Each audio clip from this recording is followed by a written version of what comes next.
जब कोई चीज सरकारी हो जाती है ना तो उसको बोलते हैं नेशनलाइज हुई है। जब कोई चीज प्राइवेट हो जाती है ना, सरकार के हाथ से प्राइवेट के हाथों में चली जाए, उसको बोलते हैं प्राइवेटाइज हुई है। कि पहले किसी भी चीज का एक्ट बनता है, एक्ट यानी कानून बनता है, कानून बनने के बाद वो चीज बनती है। तो आरबीआई एक्ट 1934 में बना और फिर दोस्तों 1 अप्रैल 1935 जिसको बोलेंगे 1935 आरबीआई बना। तो सीए स्टूडेंट को आरबीआई के बारे में फाउंडेशन लेवल पे भी जानना होता है और इंटर लेवल पे जब वो मैक्रो इकोनॉमिक्स की पढ़ाई कर रहे होते हैं तब भी जानना होता है। हेलो गाइस, मैं आपका भाई दोस्त educator of economics love Kaushik स्वागत करता हूं आपका सीए वाला में। आज मैं आपके सामने आरबीआई का हर एक वो धागा खोल के रख दूंगा जो आपको जानना जरूरी है। 11वीं 12वीं से अलग है और पेपर में आता है। तो सीए स्टूडेंट को आरबीआई के बारे में फाउंडेशन लेवल पे भी जानना होता है और इंटर लेवल पे जब वो मैक्रो इकोनॉमिक्स की पढ़ाई कर रहे होते हैं तब भी जानना होता है। आपको बताऊं कि 1934 में आरबीआई एक्ट बना था, इस बात को जानो, क्योंकि हर कोई जानता है कि आरबीआई बैंक्स को रेगुलेट करता है, लेकिन यह बात जाननी बहुत जरूरी है कि पहले किसी भी चीज का एक्ट बनता है, एक्ट यानी कानून बनता है, कानून बनने के बाद वो चीज बनती है। तो आरबीआई एक्ट 1934 में बना और फिर दोस्तों 1 अप्रैल 1935 जिसको बोलेंगे 1935 आरबीआई बना। आरबीआई तब बना। अब शुरुआती दौर के अंदर आरबीआई का जो हेडक्वार्टर था वो कलकत्ता में हुआ करता था। 1937 ईयर वो था जब आरबीआई का हेडक्वार्टर मुंबई में शिफ्ट हो गया। इस फैक्ट को भी जान लो, ठीक है। पहले कलकत्ता में था, कलकत्ता टू मुंबई पहुंच गया भाई। कैलकाटा बोलते थे पहले इसको, तो मैं ऐसे लिख रहा हूं, ठीक है। आज के टाइम में कोलकाता बोलते हैं। तो उस टाइम आरबीआई एक प्राइवेट पावर थी, सरकार के कंट्रोल में नहीं थी। 1949 वो ईयर था जिस ईयर के अंदर हमारे देश की सरकार यानी गवर्नमेंट ऑफ इंडिया, स्पेशली बताऊं तो गवर्नमेंट ऑफ इंडिया के अंदर मिनिस्ट्री ऑफ फाइनेंस ने इसको ऑन कर लिया, सारे शेयर आरबीआई का खरीद लिए। तो RBI under the ownership of financial ministry government of India आता है। यह हुआ 1949 में। जब कोई चीज सरकारी हो जाती है ना तो उसको बोलते हैं नेशनलाइज हुई है। जब कोई चीज प्राइवेट हो जाती है ना, सरकार के हाथ से प्राइवेट के हाथों में चली जाए, उसको बोलते हैं प्राइवेटाइज हुई है। तो यहां पर बोला जाता है नेशनलाइजेशन ऑफ आरबीआई। तो यहां मैं ऑरेंज कलर से यूज करूंगा, हाँ। नेशनलाइजेशन ऑफ आरबीआई जो वर्ड यूज करते हैं आरबीआई का 1949 में हुआ है। यहीं पर एक बैंकिंग रेगुलेशन एक्ट भी आया जो आरबीआई को, जो हमारे देश की सरकार कंट्रोल कर रही है, वो आरबीआई एक्ट के अनुसार कर रही है। इस एक्ट में जो जो लिखा है वो चीजें आपको नहीं पढ़नी है, बस इस एक्ट को फॉलो किया जा रहा है। आरबीआई के जो सेंट्रल बोर्ड ऑफ डायरेक्टर्स हैं वो आरबीआई को रन करते हैं, यानी आरबीआई के सारे mainly decision central board of director के द्वारा लिए जाते हैं।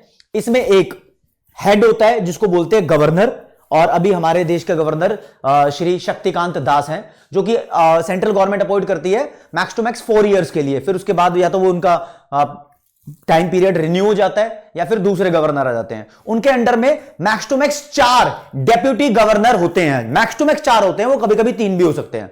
तो जितने भी मेंबर होंगे सारे के सारे सेंट्रल गवर्नमेंट ऑफ इंडिया ही उनको अपॉइंट करेगी। तो ये तो खांचा है, ये स्ट्रक्चर है, ये डेट्स हैं जो आरबीआई के बारे में आपको जानने हैं। इससे पहले 11वीं 12वीं में मैक्रो इकोनॉमिक्स में मनी एंड बैंकिंग के चैप्टर में बहुत पढ़ाया जाता है आरबीआई के फंक्शंस। बस उनसे हटके छोटी मोटी 1-2 हेडिंग्स हैं और 1-2 खुलासे और हैं जो आरबीआई के बारे में करने हैं, ताकि आपकी सीए परफेक्ट एकदम स्मूथ लेवल पे चले और इस चीज की दिक्कत आपको कभी आए ना, समझे। तो सबसे पहले आरबीआई के फंक्शंस आपके सामने पेश किए जाते हैं। पेन का कलर मैं थोड़ा सा चेंज कर दूं, गुलाबी पे आ जाऊं, ठीक है। ये फंक्शन से सारे के सारे बच्चे अवगत होते हैं। इश्यू ऑफ करेंसी, इसको monopoly of printing currency notes भी बोलते हैं। आरबीआई के पास करेंसी अथॉरिटी है। आपको पता है कि आरबीआई हमारे देश के अंदर करेंसी नोट्स प्रिंट करता है। कौन से? 1 रुपए से ऊपर के, जो भी 1 रुपए से ऊपर के वैल्यू के होंगे, वैल्यू को बोलते हैं यहां डिनोमिनेशन। तो 2 रुपया, 5 रुपया, 10 रुपया, 20 रुपया, 50 रुपया, 100 रुपया, 200 रुपया, 500 रुपया और 2000 रुपया, ये सारे करेंसी नोट्स आरबीआई प्रिंट करता है। बात रही 1 रुपए के नोट की, तो वो मिनिस्ट्री ऑफ फाइनेंस के अंडर में आती है, उसके कंट्रोलिंग के अंदर में वो प्रिंट होते हैं। दूसरा, कॉइन्स जितने भी होते हैं, जो भी करेंसी के तौर पर कॉइन्स चल रहे हैं, 1 रुपए का कॉइन, 2 रुपए का कॉइन, 5 रुपए का कॉइन, 10 रुपए का कॉइन, 20 रुपए का कॉइन, यही चल रहे हैं नॉर्मली। और तुमने एक्सेप्शन लेवल पे दूसरे देखे होंगे, वो किस स्पेशल पर्पस के लिए प्रिंट किए, मिंट किए जाते हैं। करेंसी होती है प्रिंट, कॉइन होते हैं मिंट। तो ये कॉइन्स और 1 रुपए का नोट मिक्स होके ये फाइनेंशियल मिनिस्ट्री यानी ministry of finance government of India के अंडर में आते हैं, वो प्रिंट करती है, वो बनाती है उनको, ठीक है। हाँ, अब मोटी मोटी बात central bank of India RBI है, भारत का सबसे बड़ा ऑटोनोमस बॉडी है जो एंटायर बैंकिंग सिस्टम को रेगुलेट करती है, प्लस फॉरेन एक्सचेंज मार्केट को भी रेगुलेट करने का अधिकार इसके पास ही है। इसने दो जगह पर प्रिंटिंग प्रेस बनाई हुई है जहां पर ये नोट छापती है। एक है नासिक जो कि महाराष्ट्र में है, दूसरा है बेसवा जो कि मध्य प्रदेश के अंदर है। ये एक extra point of general knowledge है जो तुम्हारे दिमाग में सेट होना ही चाहिए, ये दूसरों से आपको अलग बनाता है यार, ठीक है जी।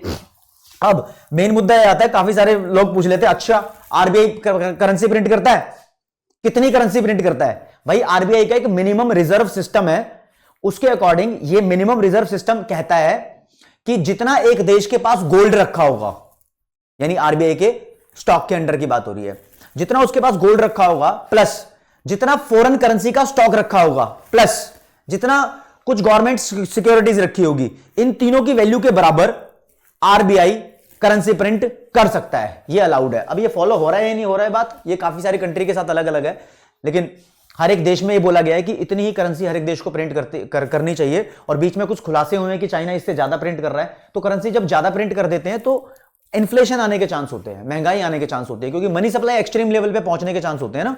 तो लोगों के पास जब पैसा ज्यादा आ जाता है ना, तो पैसों की वैल्यू कम हो जाती है ना, फिर चीजें एक्सपेंसिव, महंगी, रेट महंगे ऐसे हो जाते हैं, ठीक है। नेक्स्ट है बैंकर टू द गवर्नमेंट। ये पॉइंट जानने से पहले आप ये बात जानो, बैंक किसको बोलते हैं? बैंक एक वो इंस्टीट्यूट है जो लोगों का पैसा अपने पास जमा भी करती है और लोगों को लोन भी देती है। इसके पास स्पेशल चेक फैसिलिटी होती है। तो जो नॉर्मल कमर्शियल बैंक है वो हमारे बैंक है, हम उनके पास पैसा जमा कराते हैं, वो हमें लोन देते हैं, चेक फैसिलिटी भी प्रोवाइड करते हैं, तो वो हमारे बैंक है, हम उनके साथ ट्रांजैक्शन करते हैं। ऐसे सरकार जो गवर्नमेंट है हमारे देश की, उनका बैंक आरबीआई है। आरबीआई नॉर्मल कमर्शियल बैंक के साथ ऐसे अकाउंट नहीं खुलवाती, और हम लोग जनरल पब्लिक का जो हिस्सा है वो आरबीआई के पास अकाउंट नहीं खुलवा सकते। तो आरबीआई का स्पेशल फंक्शन है, it is the bank of the government या banker to the government. Government का बैंक भी है, गवर्नमेंट का एजेंट भी है और गवर्नमेंट का एडवाइजर भी है, एडवाइस भी करता है गवर्नमेंट को आरबीआई कुछ पॉलिसीज के मुद्दों पे। फिर बैंकर्स बैंक है, यानी जो हमारे बैंक है उनका भी बैंक ही है। हम अपना अकाउंट तो state bank of India, HDFC, ICICI, axis bank, yes bank किसी के पास भी खुलवा लेते हैं, लेकिन ये सब अपना अकाउंट कहां खुलवाते हैं? आरबीआई के पास खुलवाते हैं। Custodian of foreign exchange reserve. Custodian word जो यहां पर आया है, कस्टडी से आया है। आरबीआई की कस्टडी में फॉरेन एक्सचेंज रखा रहता है। किस लिए रखा रहता है? वो एक देश के जो फॉरेन एक्सचेंज की मार्केट है ना, उसके अंदर जो डॉलर का या फिर फॉरेन करेंसी दूसरी हो, उसका रेट फ्लक्चुएट होता रहता है। तो कोई बंदा ऐसी ट्रांजैक्शन ना कर दे इतनी मोटे लेवल की कि वो रेट ऊपर नीचे हो जाए, तो उसकी डिमांड और सप्लाई को बैलेंस करने के लिए ये अपने फॉरेन एक्सचेंज रिजर्व को फॉरेन करेंसी की मार्केट में छोड़ता रहता है और कभी कभी खरीदता रहता है, कभी कभी बेचता रहता है, कभी कभी खरीदता रहता है। जब इसके पास इनसफिशिएंट फॉरेन एक्सचेंज रिजर्व हो जाए, ऊपर वाले की दुआ से इंडिया के पास ऐसा सिस्टम अब नहीं है, अब बढ़िया फॉरेन एक्सचेंज रिजर्व है, अगर हो जाए तो इसको बोरो करना पड़ता है आईएमएफ से। तो आपको एक्स्ट्रा वर्ड जो याद रखना है, आईएमएफ, इंटरनेशनल मॉनेटरी फंड से। फिर कंट्रोलर ऑफ क्रेडिट है। क्रेडिट का मतलब उधार होता है, लेकिन आप यहां पर जानोगे कि RBI controller of money supply है। एक देश के अंदर मनी सप्लाई को इंक्रीज और डिक्रीज करने का पूरा पूरा अधिकार आरबीआई के पास है। वो अपने instrument CRR, SLR, LRR, repo rate, bank rate, reverse repo rate, margin requirement, moral suasion, deficit financing, selective credit control, open market operation जैसी चीजों को इस्तेमाल करके, जो कि यहां पर नहीं बताई जा रही हैं, उनको यूज करके वो मनी सप्लाई को इंक्रीज डिक्रीज कर देता है। फिर आरबीआई के कुछ प्रमोशनल फंक्शंस होते हैं। ये क्या प्रमोट करेगा?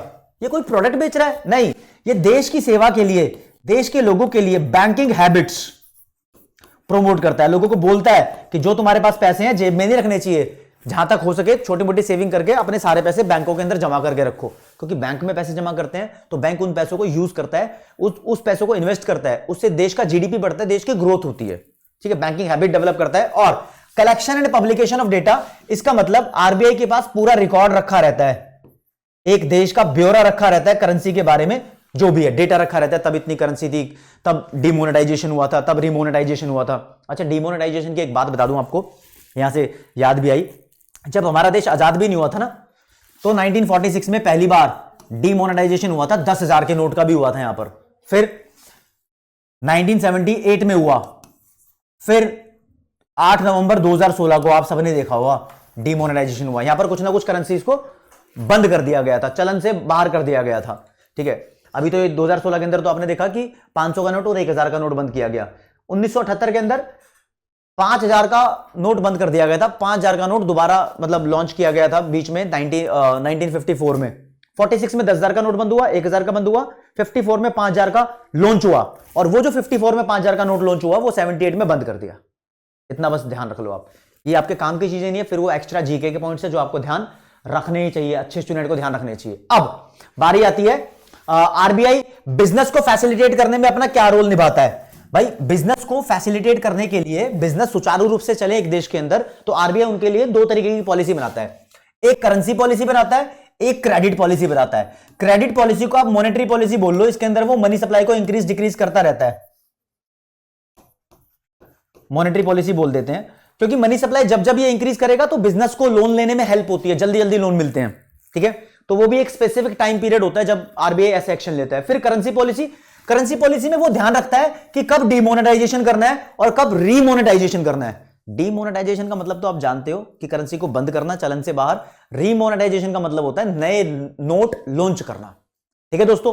तो आरबीआई की एक 10 मिनट की कैप्सूल के अंदर आपको इतनी बातें बताई गई हैं, ये बातें आपके दिमाग में बैठ जानी चाहिए। बीसी के में बिजनेस एंड कमर्शियल नॉलेज में आरबीआई का पूरा टॉपिक आता है, कुछ बातों का खुलासा वहां पर होगा।